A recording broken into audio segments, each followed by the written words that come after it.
भगवान अयप्पा, शिव की वह संतान जिसे भगवान विष्णु ने दिया था जन्म। भगवान विष्णु के कई अवतार हैं और उनके साथ उनके कई परिवार और संतानें रहे।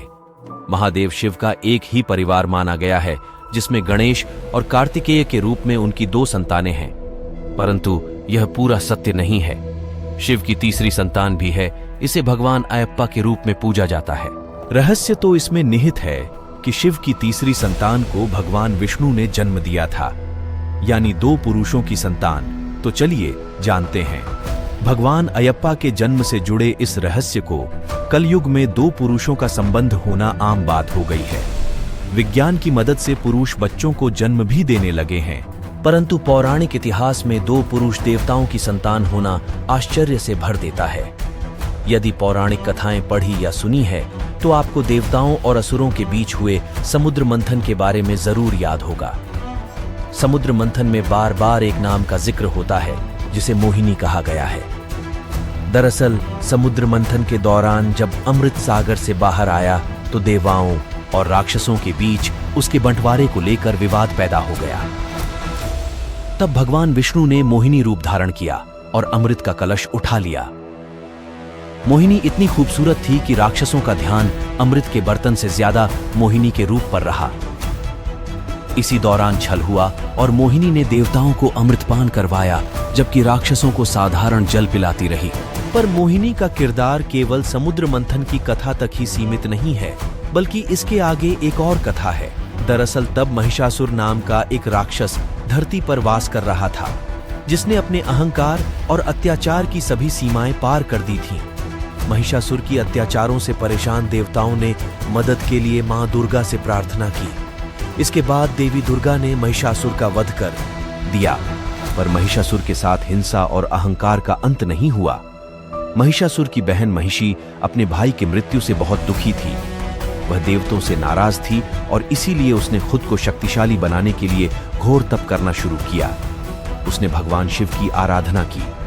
कई सालों तक लगातार की गई इस आराधना से महादेव प्रसन्न हो गए। तब महिषी ने अपने लिए अमृता का वरदान मांगा। महादेव ने कहा कि यह सृष्टि के नियमों के विरुद्ध है। जिसने जन्म लिया है उसकी मृत्यु तय है। वह चाहे तो अपनी मृत्यु की स्थिति तय कर सकता है, परंतु उसे टाल नहीं सकता। महिषी ने बीच का रास्ता निकाला। उसने वरदान मांगा कि मैं चाहती हूं कि मेरा वध शिव और विष्णु की संतान के द्वारा हो। भगवान शिव ने उसकी प्रार्थना स्वीकार कर ली और वरदान दे दिया।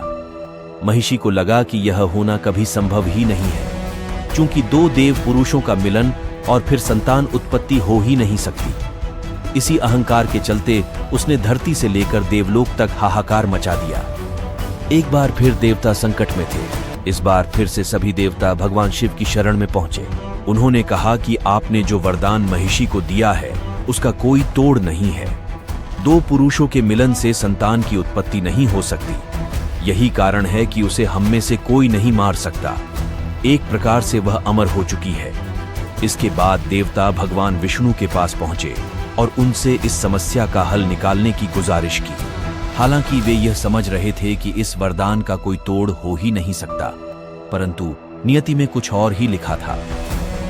भगवान विष्णु ने अपने अवतार मोहिनी को कैलाश भेजा। मोहिनी को देखते ही भगवान शिव उन्हें पहचान गए। मोहिनी ने शिव के आगे प्रेम प्रस्ताव रखा। चूंकि शिव योगी थे और काम वासना कभी उनकी कमजोरियों में शामिल नहीं हुई, इसलिए उन्होंने मोहिनी के साथ अपने मिलने के प्रस्ताव को अस्वीकार कर दिया। परंतु मोहिनी के प्रेम की लाज रखी।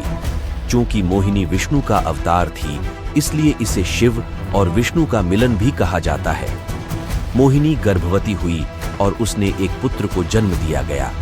पुराणों में इस पुत्र को हरिहर या मणिकांता के नाम से जाना गया। दक्षिण भारत में पूजे जाने वाले भगवान अयप्पा ही हरिहर हैं। अयप्पा शिव विष्णु की संतान हैं, इसलिए उनमें दोनों देवताओं की शक्तियां समाहित थीं। आगे चलकर उन्हीं ने महिषी का वध करके देवताओं को उसके अत्याचारों से मुक्त किया। यह पौराणिक कथा दक्षिण भारत में काफी प्रचलित है, जबकि उत्तर और पूर्वी भारत में भगवान अयप्पा का जिक्र नहीं होता है। दक्षिण भारत के केरल राज्य में सबरीमाला मंदिर है। माना जाता है कि यहीं अयप्पा का वास है। इसके अलावा तमिलनाडु, केरल, कर्नाटक राज्यों में लगभग हर गली कूचे में भगवान अयप्पा के मंदिर मिलते हैं।